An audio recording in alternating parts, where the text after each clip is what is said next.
कहानी शुरू होती है। एक छोटा सा गांव था, घने जंगल के किनारे बसा हुआ। उसी गांव में एक ईमानदार और मेहनती किसान रामू अपनी पत्नी गौरी और बेटे मुकुल के साथ रहता था। रामू का जीवन बेहद साधारण था, मगर उसके सपने बड़े थे। उसका खेत जंगल के ठीक पास था और वहीं से वह रोज अपनी मेहनत की शुरुआत करता। रामू अकेला कमाने वाला था, खेत में काम करता, बैल हाँकता, खुद ही बीज बोता और फैसले काटता। गांव में कई लोग उसे पागल कहते थे, क्योंकि वह जंगल के बहुत पास जाकर खेती करता था, जहां किसी की हिम्मत नहीं होती थी। लेकिन रामू को डर नहीं लगता था, उसे सिर्फ अपने परिवार का पेट पालना था।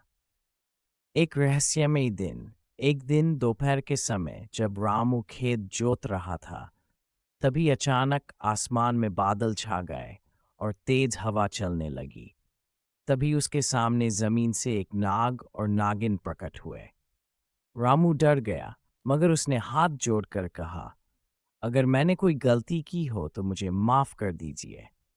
मैं बस अपने परिवार के लिए मेहनत कर रहा हूँ।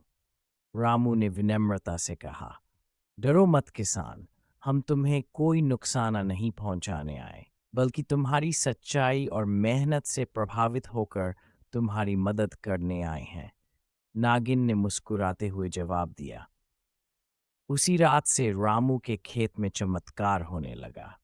फसल पहले से 3 गुना जल्दी और हरी भरी होने लगी। गांव के लोग हैरान थे, कोई समझ नहीं पा रहा था कि ये कैसे हो रहा है। रामू सब जानता था, मगर उसने कभी किसी को नहीं बताया।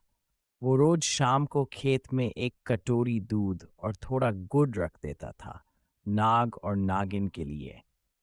कुछ महीनों में ही रामू का जीवन बदल गया। उसके पास अब अच्छा खाना, साफ कपड़े और बेटे मुकुल के लिए किताबें थीं। मगर रामू कभी घमंड नहीं करता, वो सब कुछ अपने नाग नागिन के वरदान को मानता। एक दिन गांव में एक लालची जमींदार आया, जिसे रामू की तरक्की बर्दाश्त नहीं हुई। उसने रामू के खेत में जहर डलवा दिया और नाग नागिन को मारने की कोशिश की। रामू दौड़ता हुआ खेत में पहुंचा और जमीन पर गिर पड़ा। मत कीजिए, ये मेरे भगवान हैं, इन्हीं की वजह से मेरा घर चल रहा है, रामू ने विनती की। नागिन दुखी होकर रामू से कहती है, अब हमें यहाँ से जाना होगा रामू, इंसान की लालच कभी खत्म नहीं होती। मगर तुमने जो सच्ची श्रद्धा दिखाई है, हम उसका बदला देंगे। नागिन ने विचारपूर्वक कहा। नाग नागिन जंगल की तरफ लौट गए, मगर जाते जाते जमीन को ऐसा वरदान दे गए कि रामू की जमीन कभी बंजर नहीं हुई। रामू की किस्मत बदल गई। अब गांव के लोग उसे इज्जत से देखते थे। मुकुल बड़ा होकर एक वैज्ञानिक बना और जैविक खेती का विशेषज्ञ बना। उसने अपने पिता की कहानी सबको बताई और गांव के खेत फिर से हरे भरे हो गए।